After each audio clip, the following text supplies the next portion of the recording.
સુરતમાં પાણીપુરીની લારીઓ પર આરોગ્ય વિભાગની ટીમ ત્રાટકી, વેપારીને ફટકાર્યો દંડ। સુરતમાં ગરમીનો પ્રકોપ સાથે હોસ્પિટલમાં દર્દીઓની લાંબી લાઈનો વધતા આરોગ્ય વિભાગ એક્શનમાં આવ્યું છે। પાલિકા આરોગ્ય વિભાગની ટીમે માર્ગો પર ખુલ્લેઆમ વેચાણ થતા ખાદ્ય પદાર્થોની દુકાનો અને લારીઓ પર ચેકિંગ હાથ ધર્યું છે। શહેરમાં ઝાડા ઉલટીના કેસ વધતા ખાસ કરીને પાણીપુરીની લારીઓ પર તપાસ થઈ રહી છે। આરોગ્ય વિભાગ દ્વારા પાંદેસરા વિસ્તાર અને ગોવાલકમાં પાણીપુરી વિક્રેતાઓને ત્યાં આજે હાથ ધરાયેલા ચેકિંગમાં ચિંતાજનક બાબત સામે આવી।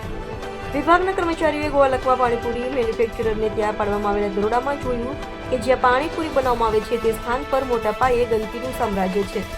ગંદકીવાળી જગ્યાએ પાણીપુરી બનાવવામાં આવતી હતી। ગંદકીવાળી જગ્યાએ બનાવવામાં આવેલ પાણીપુરીના કારણે લોકોના બીમાર પડવાની સંભાવના વધી રહી છે। ઉનાળામાં આવી વસ્તુઓ આરોગ્ય માટે વધુ હાનિકારક સાબિત થાય છે। લોકોના સ્વાસ્થ્ય સાથે ચેડા કરનાર પાણીપુરી વિક્રેતા સામે વિભાગ દ્વારા પગલાં લેતા નોટિસ આપી દંડ ફટકારવામાં આવ્યો। ઉનાળાની ઋતુ શરૂ થતાં લોકો ઠંડા પીણાનું વધુ પ્રમાણમાં સેવન કરતા હોય છે તો સ્ટ્રીટ ફૂડમાં પાણીપુરી સૌની માનીતી છે। સુરતમાં પાણીપુરી અને ઠંડા પીણાના મેન્યુફેક્ચરર્સ એકમો પર દરોડો પાડીને મોટા પ્રમાણમાં બિનઆરોગ્યપ્રદ ખાદ્ય પદાર્થોનો નાશ કરવામાં આવ્યો હતો। આરોગ્ય વિભાગ દ્વારા શહેરમાં આઈસ્ક્રીમ વિક્રેતા, ડેરી પાર્લર તેમજ ખાણીપીણીની લારીઓ પર ચેકિંગ હાથ ધરવામાં આવ્યું છે। શહેરમાં છેલ્લા 5 દિવસથી અંદર ઝાડા ઉલટીના કેસમાં વધારો થતા વિભાગ દ્વારા વિશેષ કરીને પાણીપુરીની લારીઓ પર ચેકિંગ કરવામાં આવ્યું। વિભાગ દ્વારા હાથ ધરાયેલ દરોડામાં સામે આવેલ દ્રશ્યો જોઈ કેટલાક લોકો પાણીપુરી ખાવાનું જ બંધ કરી દેશે। આ દ્રશ્યો ઘણું બધું દર્શાવે છે કે કેવી રીતે પાણીપુરી અને પાણી બને છે, તે જગ્યા કેવી હોય છે। રિપોર્ટર કરુણ ખોસોરા, NN ન્યૂઝ, સુરત।